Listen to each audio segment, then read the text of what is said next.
Madame, Monsieur, bonjour, bienvenue dans cette nouvelle édition de votre journal de 15 heures. Voici les titres qui vous seront développés. Les jeunes au cœur de l'économie bleue. Ce 1er novembre, la journée africaine de la jeunesse a été célébrée avec la participation du président de la République et de la première dame. Et les bombardements israéliens ont fait des dizaines de victimes civiles. Nous sommes le 1er novembre 2023. Bonjour et merci de nous accueillir chez vous. Célébration de la jeunesse africaine à Djibouti, l'économie bleue au cœur de l'initiative.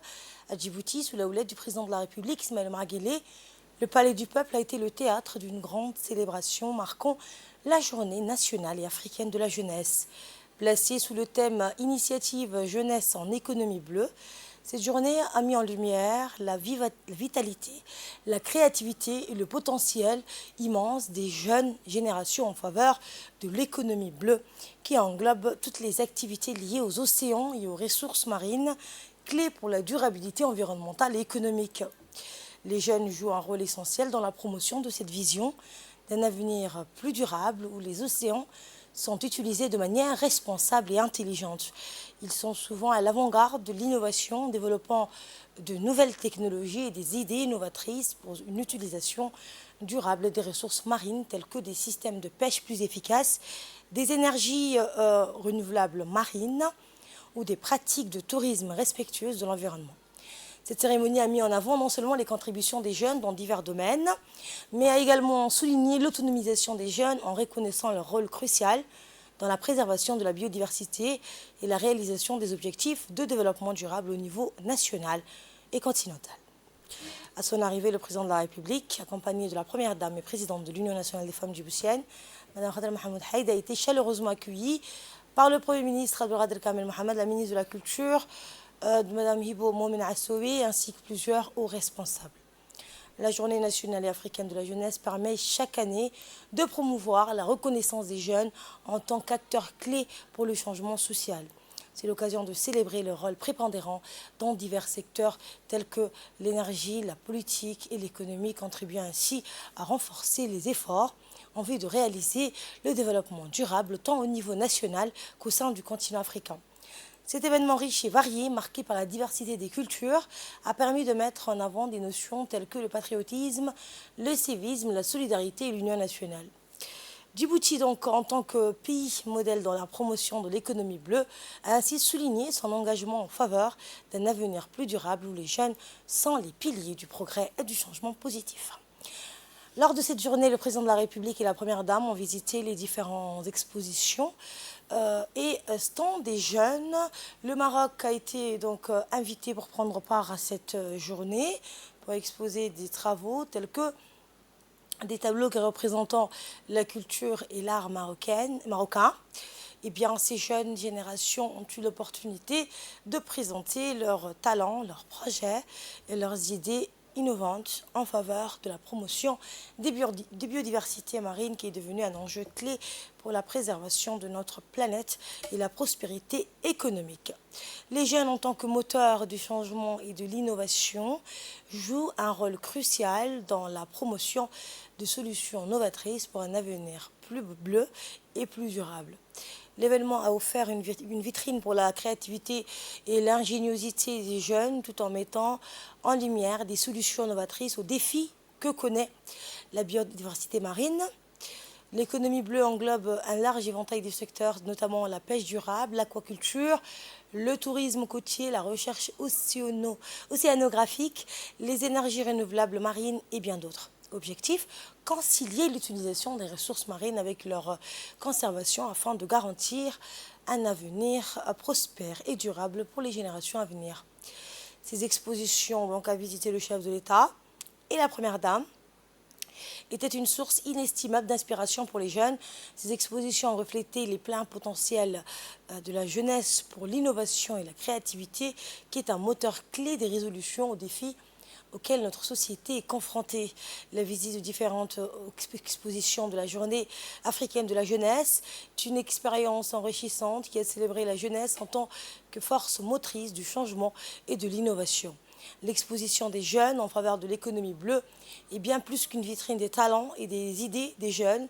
C'est une célébration de leur engagement envers un avenir plus durable où les océans et les ressources marines sont gérés de manière responsable et équitable.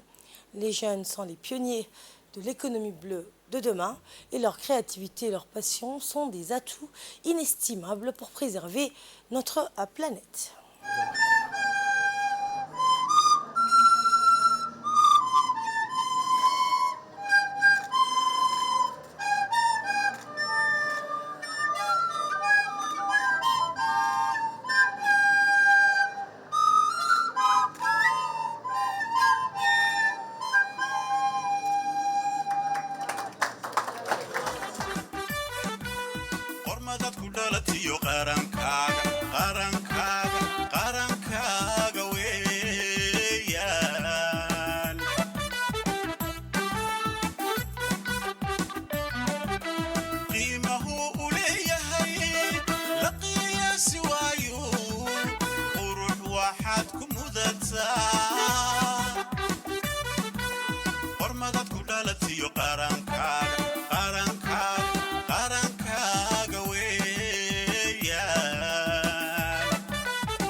Et nous retrouvons l'appel à la prière. Restez avec nous pour le reste de l'actualité. Ce mercredi 1er novembre a donc été marqué par la célébration de la journée nationale et africaine de la jeunesse en présence du chef de l'État. Cette journée a été riche en diversité culturelle. Une troupe de danseurs folkloriques marocaines a ajouté une valeur et une dimension culturelle riche et diversifiée à cet événement célébrant la jeunesse. Outre la participation du président de la Première Dame, plusieurs membres du gouvernement, dont le Premier ministre Abdelkader Kamel Mohamed, le président de l'Assemblée nationale de l'État Mohamed El-État, ainsi que l'ensemble des représentants du corps diplomatique et les représentants de la société civile ont participé à la célébration de cette journée. Les troupes des danseurs folkloriques ont présenté donc des différentes danses culturelles et ont mis en avant les traditions, les danses et musiques, créant ainsi un lien étroit entre le patrimoine de biodiversité maritime et l'engagement de la jeunesse en faveur de l'économie bleue.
Un spectacle riche en culture, place au discours. Et c'est la ministre de la Jeunesse et de la Culture qui s'est exprimée la première, Dr Ibo Moumina Assoué, donc a souligné l'ensemble des Oudjiboutiens donc, et Oudjiboutiennes. Donc bonne fête à la jeunesse djiboutienne. Et lors de cet événement majeur, le président a captivé l'attention des invités présents. Il les a exhortés à observer 1 minute pour lire la Fatiha aux victimes tuées par les raids israéliens. Une silence donc en mémoire des Palestiniens qui ont perdu la vie dans la bande de Gaza a été observé. Aujourd'hui, c'est un jour particulier. Je voudrais vous demander d'abord de lire la Fatiha aux victimes de ce carnage fait par les Israéliens à Gaza, s'il vous plaît.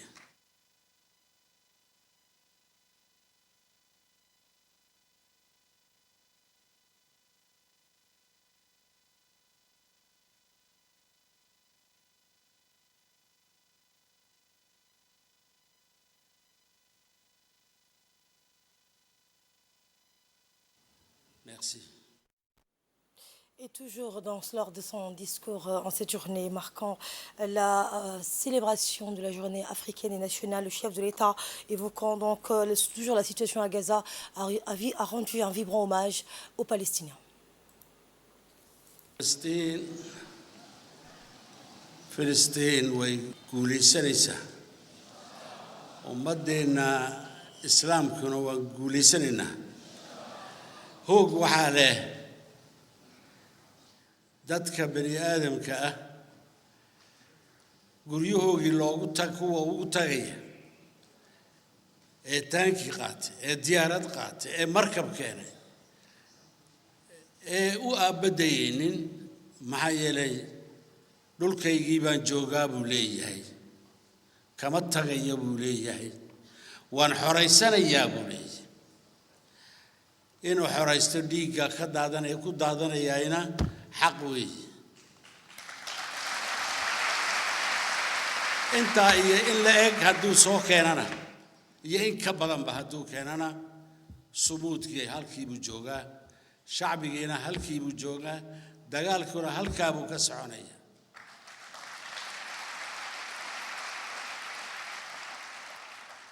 waxaan annagu nagu hagaagina inaan garanno weeye haddii aanan dad iyo dhiig diraynin imika jeebkeenna wixii ku jira inaan siino weeye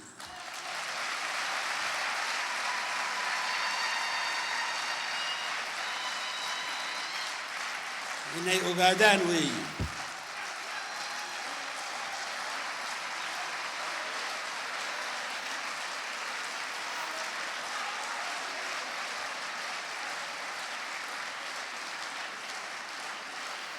لا تحسبن الذين قتلوا في سبيل الله أمواتا بل أحياء عند ربهم يرزقون تضباطا سنوي وحاو سعود دقالكاس يين كبدا مجري بجوك سنة شعبي فلسطين jamais. Et toujours dans son discours, le président de la République, Ismaël Omar Guelleh, a mis l'accent sur la nécessité de mettre en place un large programme de transformation de l'économie bleue, inclusif, donc axé selon lui sur les jeunes du continent. Voici un premier extrait de son discours. Je tiens d'emblée à rassurer nos jeunes qui sont nombreux dans cette salle et encore plus nombreux à l'extérieur, puisqu'ils constituent la majorité de notre population. Je tiens donc à dire à nos jeunes que ce n'est pas un jour dans l'année que le gouvernement se préoccupe de vos attentes et de vos aspirations. C'est bel et bien chaque jour dans l'année que le gouvernement se penche sur les conditions de votre épanouissement et de votre insertion socio-économique. Il ne peut pas en être autrement dans un pays comme le nôtre, où la jeunesse forme un paradigme indispensable et irremplaçable de son futur.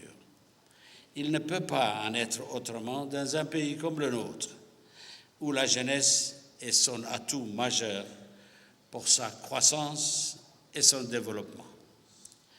Mesdames et messieurs, c'est sur cette conviction que la jeunesse n'est pas le problème, mais la solution au développement que nous avons, dans un premier temps, favorisé l'accès de nos jeunes au savoir, à la connaissance et la formation.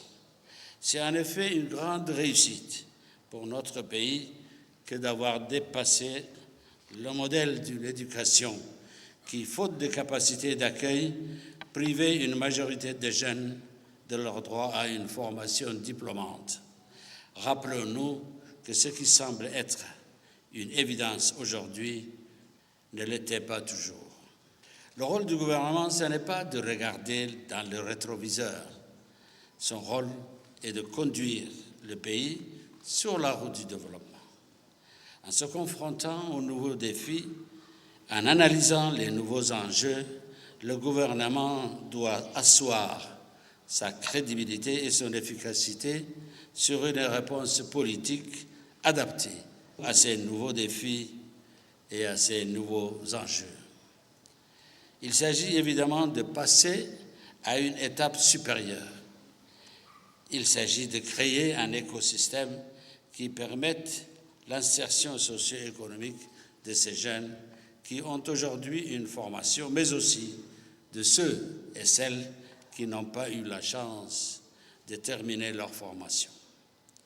Évidemment, ne soyons pas injustes avec nous-mêmes. Le gouvernement a toujours fait de l'insertion de la jeunesse une priorité de son action politique. Avec des réussites tangibles et palpables, sans être exhaustif, rappelons-nous du service national adapté qui a été en son temps un formidable instrument de lutte contre le chômage pour une certaine catégorie de nos jeunes. Rappelons-nous de la mise en place des stages en entreprise rémunérés par l'État et qui a facilité l'embauche de nouveaux jeunes. Enfin, rappelons-nous également l'initiative de 5 000 emplois jeunes que nous avons lancés avec le concours du secteur privé.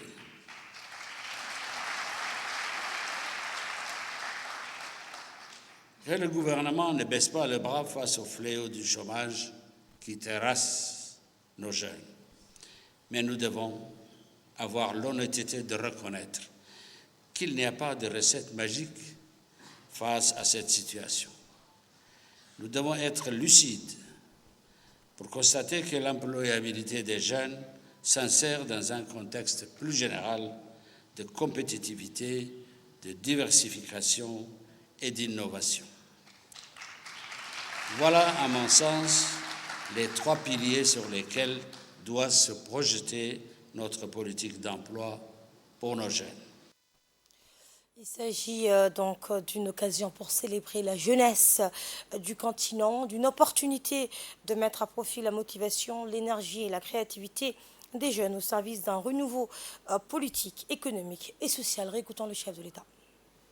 C'est en effet avant tout la compétitivité de notre économie et de nos entreprises qui peut dynamiser l'offre sur le marché du travail. Le gouvernement doit réfléchir aux moyens de booster cette compétitivité, par tous les moyens, sans tabou, avec pour seul objectif de donner au secteur privé le goût d'entreprendre. Le deuxième levier sur lequel nous devons agir et qui renferme un gisement d'emploi, c'est la diversification de notre économie. La diversification de notre économie ne doit pas être un vœu pieux ou un mantra qu'on répète uniquement dans les ateliers ou les séminaires. Elle doit se concrétiser dans les actes par un engagement clair du gouvernement. Car il y a tout un pan de notre économie qui est encore mal exploité ou pas du tout exploité. Je pense en particulier à l'industrie touristique ou encore à l'industrie culturelle qui peuvent générer quantité d'emplois. Je pense également à l'économie bleue qui présente aussi de formidables opportunités. le gouvernement présentera un inventaire complet de ce secteur à haute potentialité à prioriser dans le cadre d'une stratégie globale de diversification de notre économie nationale. La quête de l'emploi pour nos jeunes passe aussi et nécessairement par l'innovation. En effet, dans un monde en profonde mutation où le marché du travail risque d'être de plus en plus structuré par le numérique et l'intelligence artificielle, nous devons intégrer dans notre action politique la maîtrise de ces outils technologiques dont dépendront les métiers de demain. C'est pourquoi, là aussi, il nous faut encourager l'esprit d'innovation de nos jeunes, perceptible dans la création des start-up. Il nous faut être à l'écoute de l'imagination et de l'inventivité des jeunes dont peuvent jaillir des solutions innovantes et qui peuvent avoir des incidences heureuses sur la création d'emplois. D'ores et déjà, le gouvernement veillera à ce que les recommandations de nos jeunes issus des différents ateliers qui ont précédé cette journée soient intégrées dans un plan d'action. Le gouvernement mobilisera toute son énergie pour que le slogan « Un jeune, un emploi » ne doit pas être une simple vue d'esprit, mais se concrétise sur le terrain dans les faits et les actes. Je vous remercie de votre attention. Et dans le cadre de la solidarité avec la Palestine et suite à la réunion de concertation à la primature, déjà certaines banques ont ouvert des comptes pour participer à la solidarité avec la Palestine depuis hier. Oh, c'est pas pour critique, la solidarité envers nos frères et sœurs en Palestine est plus cruciale que jamais. Face à la situation humanitaire préoccupante qui prévaut à Gaza, nous annonçons avec profonde préoccupation que l'ouverture des premiers comptes bancaires dédiés à soutenir le peuple palestinien ont été faits. La Saba Bank, la banque de dépôt de crédit de Djibouti, les fonds collectés seront utilisés pour fournir une aide vitale, notamment des soins médicaux, des denrées alimentaires, de l'eau potable, des abris et un soutien éducatif. Nous vous encourageons donc à faire des dons généreux, à partager cette initiative avec vos proches, collègues et amis. Le ministre de l'Énergie chargé des ressources naturelles, Younis Ali Gueddi, a participé à la 6e session de l'Assemblée de l'Alliance solaire internationale qui a ouvert ses travaux hier à New Delhi, dans la capitale indienne. Le ministre Younis Ali Gueddi représente en effet notre pays à cet important événement à la tête d'une délégation composée de l'ambassadeur de Djibouti en Inde, Issa Abdullah Assoui, de son conseiller technique, Mahdi Abdel Hassan, et du directeur de l'énergie, Gouled Mohamed Diama.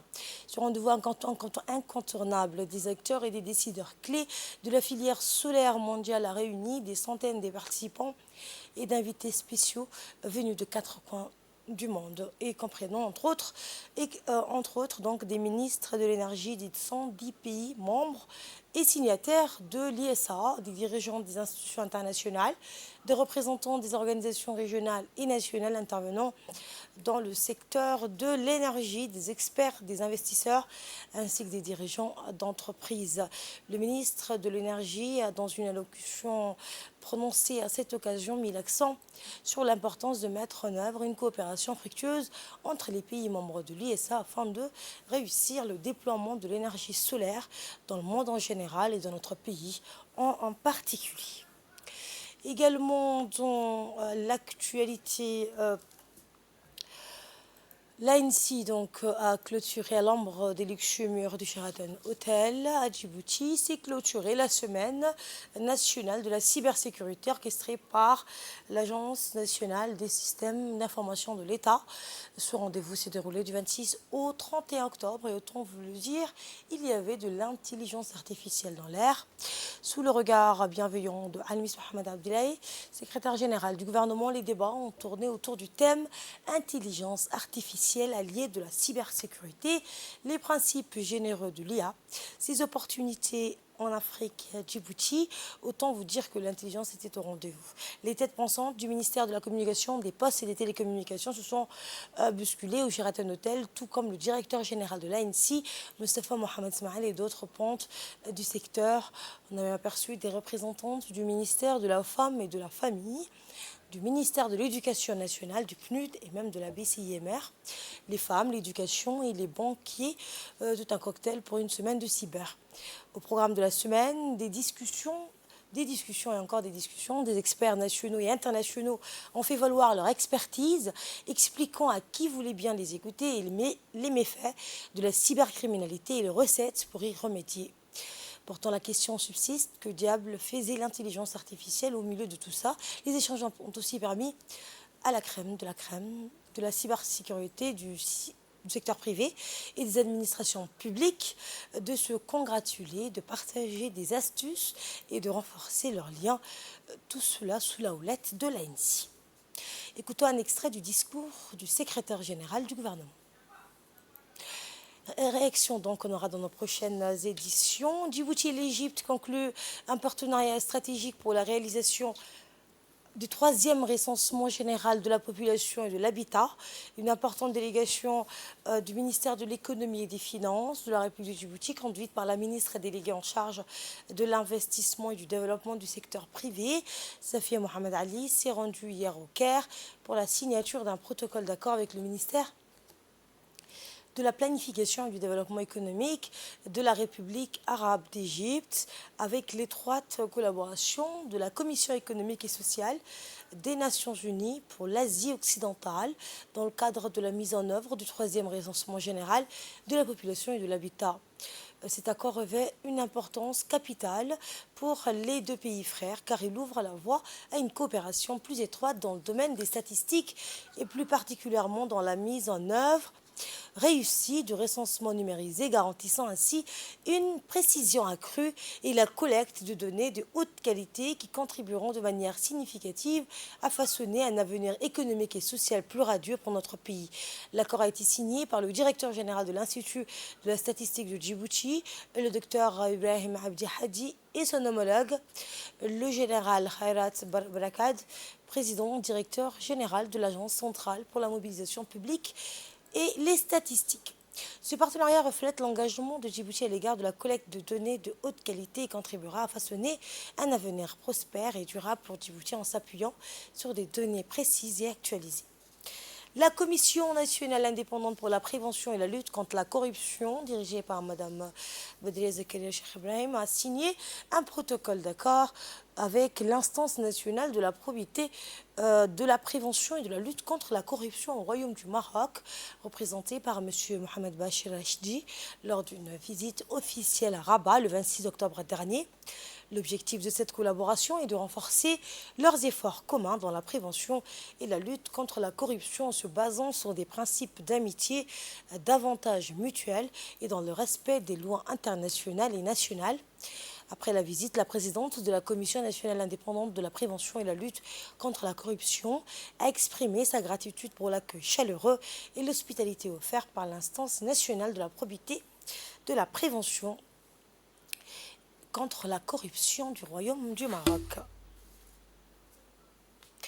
Dans l'actualité internationale, je le disais en titre, dans un bombardement mené par l'armée israélienne sur le camp des réfugiés de Jabalia à Gaza, le plus grand camp de réfugiés de la bande de Gaza, des dizaines de personnes ont perdu la vue et des centaines ont été blessées. L'objectif de ce bombardement était d'éliminer Ibrahim Biari, un dirigeant du Hamas, donc en raison de son implication présumée dans l'attaque du 7 octobre contre Israël. Selon le ministère de la Santé du gouvernement du Hamas, plus de 50 personnes ont été tuées dans cette attaque. Et c'est la fin de cette édition. Merci de votre aimable attention. L'information continue sur Télé Djibouti.